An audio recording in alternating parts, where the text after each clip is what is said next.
Let's talk about the Electronic Entertainment Expo, E3 for short.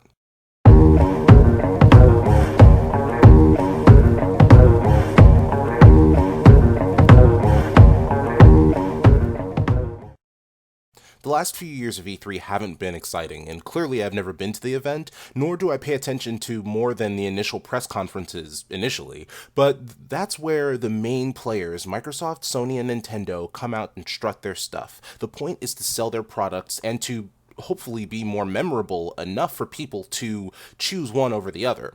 The last memorable moment that I can think of was when Microsoft brought out Usher for Dance Central 3.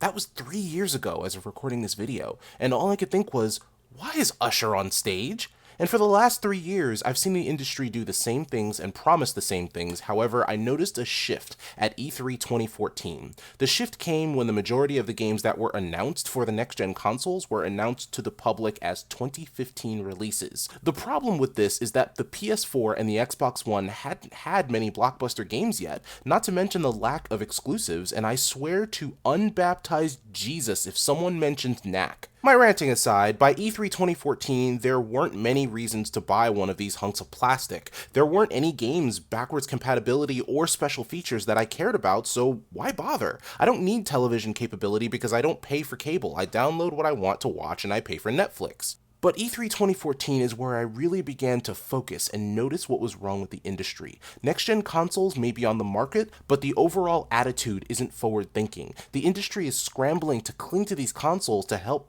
make them relevant, and despite the sales, it's hard for me to believe that everyone who purchased one of these systems in the last 2 years is 100% satisfied that they dropped $400 to $500 on machines that won't begin to see decent games until the end of this year, if not later. People like me are still holding on to our old consoles because the worth doesn't match the price yet, and since the big three decided to leave everything for 2015 releases, I think it's time I exposit on what I think the big three should do to convince me that they deserve my money. By the way, the reason I keep saying the big three is because I don't believe EA and Ubisoft should have press conferences. EA will show sports, Sims, Battlefield, and racing, while Ubisoft will show some dancing game, more racing, some shooting game, Far Cry, and Assassin's Creed. I just saved you about 2 hours of press conferences. So what do I think the big three should do to succeed at their conferences at E3 2015? Life in the fast lane, moving at the speed of life and I can't slow down. Only got a gallon in the gas tank, but I'm almost at the finish line, so I can't stop now. I don't really know. Let's start with Microsoft. Since the announcement of the Xbox One in May of 2013, Microsoft has spent the better part of the last 2 years quietly backtracking on a lot of the drivel that came out of that announcement. With no DRM, a connectless Xbox, 2 price cuts, and now the rumors of a slim model on the horizon, Phil Spencer is doing everything he can to help us focus on how they presented the Xbox One originally, which was a television experience. It's like when you faceplant, all you can do at that point is stand up.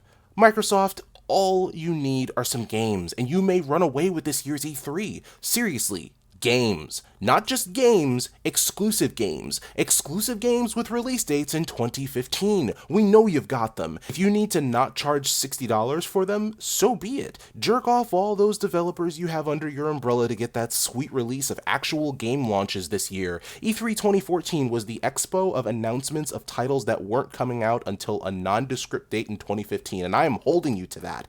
Get to work, Microsoft. Next!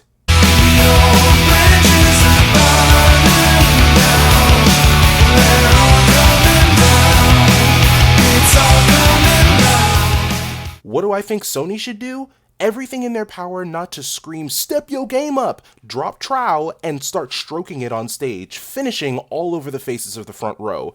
What an ego Sony has grown over the last few years, and they've done nothing of note except to get your personal information stolen constantly. No television, no PS Now, no Morpheus. Sony needs games like Christopher Walken needs more cowbell. And not just games, exclusive games with release dates in 2015. I know that Sony's been working hard to convince us that we should play Arkham Knight on the PS4 by siphoning out some DLC to use as a console exclusive. But that just pushes me away when I thought we had such a great relationship. Yes, Microsoft screwed up with the announcement of the Xbox One, but they've been quietly getting their shit together. But it seems like you, Sony, have been riding the high from the cheers you got from announcing that you wouldn't do DRM and that people could trade in their games and buy used games and play them on the PS4. Over 2 years later, it's time to get with the program and get some decent exclusives on your console before Microsoft has a chance to. Bloodborne is a start, but now that you've struck Uncharted 4 off your roster this year, you're gonna have to find a replacement before the bell rings. Oh, and throwing a little price cut in there couldn't hurt. If non-gamers are comparing the PS4 to the Xbox One, they're going to see that the competitor is cheaper. Take the reins, Sony, before someone else does. Next! Now this would be a beautiful death. Jumping out the window, letting everything go, letting everything go. I'll be honest, I have no idea what the hell Nintendo is doing. First, they announced that they're working on another console that's supposed to be their real next-gen experience. I was under the impression that the Wii U was just that, but fuck me for my naivete. We knew for a while that they were going to be working on mobile gaming, so that's no surprise. What surprises me is that they seem to be giving up on the Wii U. I've given Nintendo a lot of shit in the past for the Wii U, but I didn't think they'd just jump ship and start over. It makes me wonder if they push the Zelda game back to be released on this new console. They're not even going to show it until 2016, so what can they do at E3 2015? Announce more titles for the Wii U? Not a great plan. That seems like a stupid move, since anyone with a brain is going to see the announcements for any new game coming out on the Wii U as a joke. And it'll be a dick move to put out the new Zelda on the new console, but not Star Fox. Seriously, Nintendo? And Nintendo, I honestly don't know what to tell you. I was rooting for you to make a comeback and to rock the Wii U until the wheels fell off. Now, I can't take you seriously. Hell, I bought a Wii U because I saw your comeback starting with Mario Kart 8. You rode that roller coaster down and took it back up again with Smash Bros, Captain Toad, Yoshi, Kirby, Star Fox. I thought you guys were looking to prove that the Wii U still had some fight left, and with Amiibos on the rise, I don't see why the Wii U is now getting the shaft. You know what?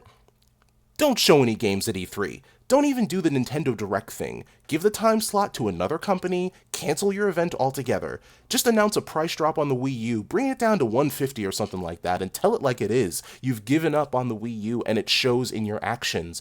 You didn't even wait until E3 to shit the bed, and you didn't try to make it to the bathroom at all. Flush your latest console attempt down the toilet, wipe the Wii U from your sheets, and wash off gaming from your undies for a few years. You may have to cut back on the mountain of baked beans for a while, but you can still survive on the continued success of Poke Bismol. Then, when the time is right, emerge 5 pounds lighter as you serve up a heaping pile of enchiladas in the form of video games. The whole point of all of this.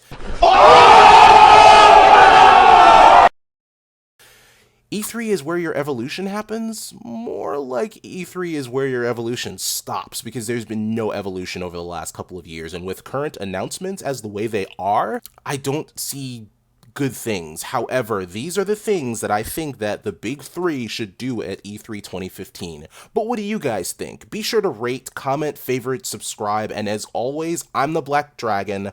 Let's see what happens. I'm waiting for the day that together we can find another way back. With everything we've got at stake, let's worry about today and put tomorrow in a bottle. If there's some way that we